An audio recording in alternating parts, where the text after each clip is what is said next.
Alright guys, it's the Raging Reject. Just made it to work. Thought I'd make a vlog video. There's my phone, by the way. I gotta get a new case. I've had this forever.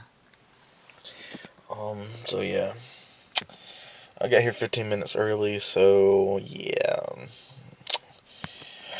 Um, so how you guys doing? I'm doing pretty good. I guess I'll make a video about Bound for Glory. Bound for Glory was it wasn't bad, it wasn't great. It was good-ish. It wasn't really good. It had good parts in it. It wasn't. I mean, is it worth the money?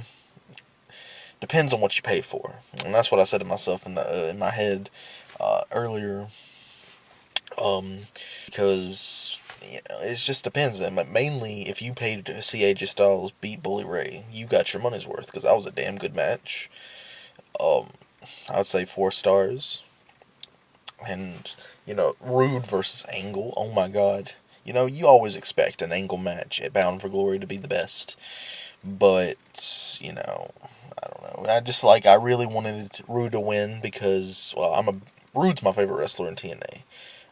Anderson, Rude, AJ Styles. Ooh, there's so many. Magnus is up there, but he ain't really established himself an all-around performer.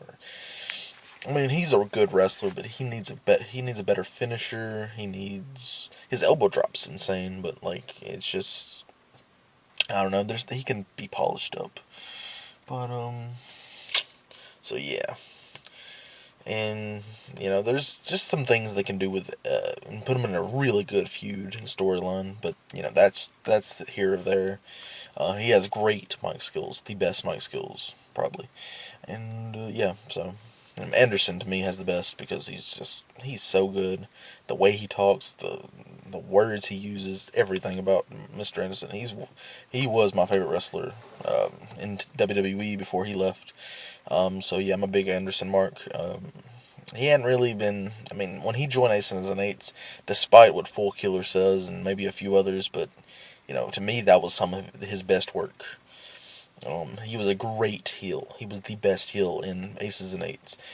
Say what you will about Bully Ray. I'm not a fan of Bully Ray. I just think he's WWE-ish, try hard.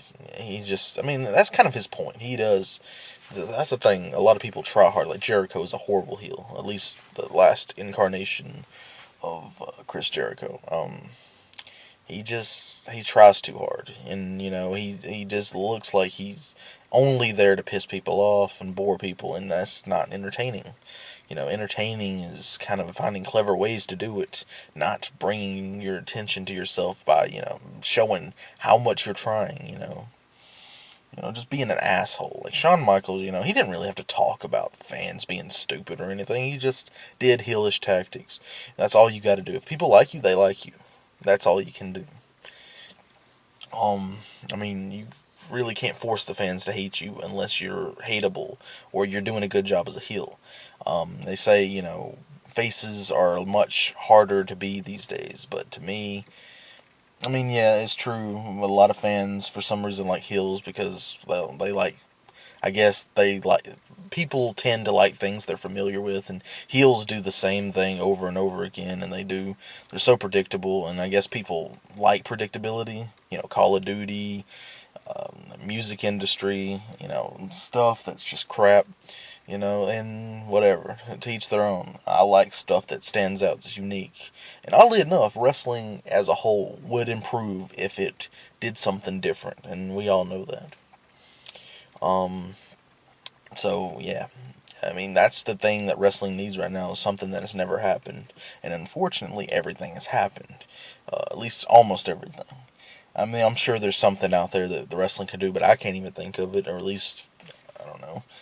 To me, what TNA needs to do, at least until they think of this grand scheme plan, is to put on a solid wrestling show. And to me, TNA needs to cut everything they're not good at. See, the thing about it is they try to be something.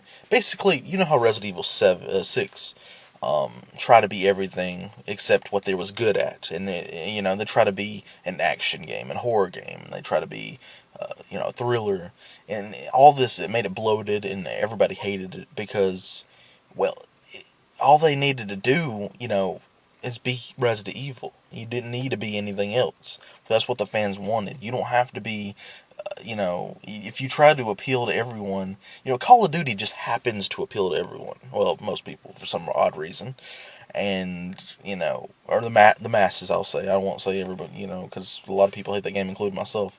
It's all right, but it's not nearly, it's just one of those games where I play it if I'm bored type things, and that's the thing. It's a casual game that's kind of a little more than casual. It's right there. And the biggest games on the market right now is either AAA titles, which is kind of a given, or Android games, and Android games suck.